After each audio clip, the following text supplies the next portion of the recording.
Sabe, e se uma história de aventura, daquela sobre um cão de trenó, fosse, na verdade, um guia prático para a lei da atração? Pois é, nessa nossa análise de hoje, a gente vai mergulhar fundo em como o filme O Chamado da Floresta, aquele de 2020, mostra de um jeito incrível os princípios da manifestação. Bora lá ver isso? Olha, pode até parecer uma pergunta meio estranha, né? Um cachorro ensinando sobre o universo? Mas a jornada do Buck, que é o nosso herói canino aqui, vai muito, mas muito além da simples sobrevivência. É, na verdade, uma lição fascinante sobre como cada um de nós, no fundo, sintoniza e cria a própria realidade. Então, a nossa grande ideia aqui é essa: a transformação do Buck, sabe? De um cãozinho todo mimado para uma verdadeira lenda da floresta. Essa jornada toda serve como um mapa bem claro de como a manifestação funciona de verdade, na prática. E olha, essa citação, ela basicamente resume tudo. A história toda mostra pra gente que não somos vítimas das circunstâncias, sabe? Pelo contrário, somos criadores ativos da nossa experiência, o tempo todo sintonizando a frequência daquilo que a gente deseja se tornar. Ok, vamos lá. A primeira etapa de qualquer grande transformação, ela sempre começa com o chacoalhão, né? Um abalo. E para o Buck, esse abalo foi exatamente isso. A transição da vidinha confortável dele para o caos total.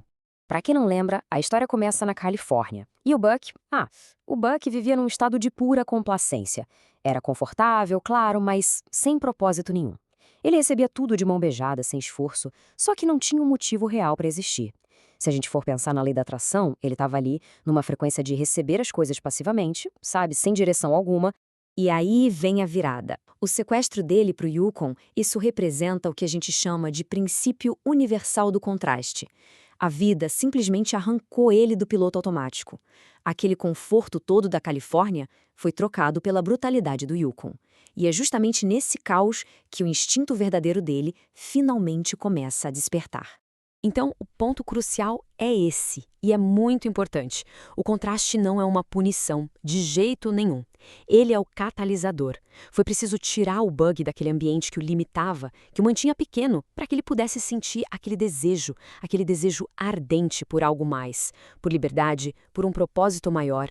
Beleza, uma vez que esse desejo está lá, aceso, qual é o próximo passo? É a sintonização. E é exatamente aqui que o título do filme, O Chamado, ganha um significado, muito mais profundo. Esse tal de chamado que o Buck escuta não é um som físico, sabe? Não é um barulho no ambiente. É uma vibração, uma coisa interna, a voz do instinto mais profundo dele. E o filme mostra isso de um jeito genial, com aquelas visões que ele tem de um lobo ancestral, uma figura super poderosa que está ali guiando ele. E esse lobo ancestral, a gente pode entender ele como o eu superior do Buck ou a guiança interior dele. É aquela sabedoria que já nasce com a gente, sabe? Que todos nós temos lá no fundo nos guiando para a nossa verdadeira natureza, e isso, claro, se a gente estiver disposto a escutar. Tá, mas como o Buck consegue se sintonizar com essa voz? O processo é bem claro. Primeiro de tudo, ele para de brigar com a nova realidade. Para de resistir. Segundo, ele muda o foco.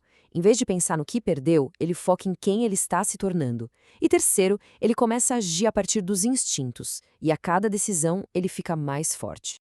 E isso leva a gente para a próxima fase, o alinhamento. Porque, né? Nenhuma manifestação acontece sozinha, no vácuo. O universo muitas vezes manda uns aliados pra gente. E pro Buck, esse aliado foi o John Thornton. Pensa só na situação dos dois. Ambos estavam precisando de ajuda. O John Thornton, que é o personagem do Harrison Ford, estava completamente paralisado pelo luto. E o Buck, ele precisava de um parceiro humano que não tentasse domar ele de novo, mas que ao invés disso respeitasse essa jornada dele de volta ao estado selvagem. Eles eram o que a gente pode chamar de correspondências vibracionais. É lindo isso. Duas almas que se encontram no momento exato, certinho, para ajudar uma a outra a manifestar um novo capítulo. Um capítulo de cura, de propósito, de crescimento. Isso é a lei da atração pura em ação, unindo energias que estão na mesma sintonia. E o mais legal é que essa jornada de cocriação eleva a vibração dos dois. O John volta a sentir entusiasmo pela vida, que é uma das frequências emocionais mais altas que existem. Já o Buck, ele ganha a confiança que precisava para explorar sua verdadeira natureza. Juntos, eles literalmente manifestam a cura um para o outro. E tudo isso nos leva ao ponto alto da jornada do Bucky, o clímax, a manifestação final. Aquele momento em que ele se torna a lenda que, lá no fundo, ele sempre esteve destinado a ser. É aqui que a ficha cai para ele. O Bucky percebe que o verdadeiro lar dele não é um lugar físico, não é a casa lá na Califórnia. O lar dele é um estado de ser, é o alinhamento total, completo com a sua essência selvagem. E nesse momento, a transformação se completa. Ele deixa de ser aquele cão de estimação, uma identidade que foi imposta a ele, sabe?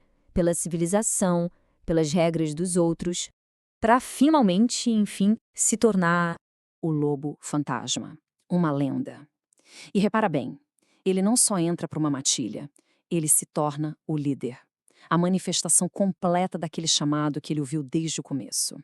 Então, tá, o que a gente tira de tudo isso? A conclusão da jornada do Bucky, no final das contas, traz uma lição poderosa para todos nós. A liberdade, a liderança, aquele sentimento de pertencer, nada disso foi algo que o Bucky encontrou por acaso tropeçando por aí. Foram coisas que ele atraiu. Ele manifestou tudo isso no momento em que parou de lutar contra quem ele era de verdade e, em vez disso, se tornou fiel à sua própria vibração, aquele chamado interior. E isso tudo deixa a gente com uma pergunta final, para a gente refletir. A jornada do Bucky é como um espelho. Assim como ele, cada um de nós tem uma floresta interior, um chamado lá dentro, só esperando para ser atendido. A verdadeira questão, então, é qual é o chamado que aí dentro espera para ser ouvido.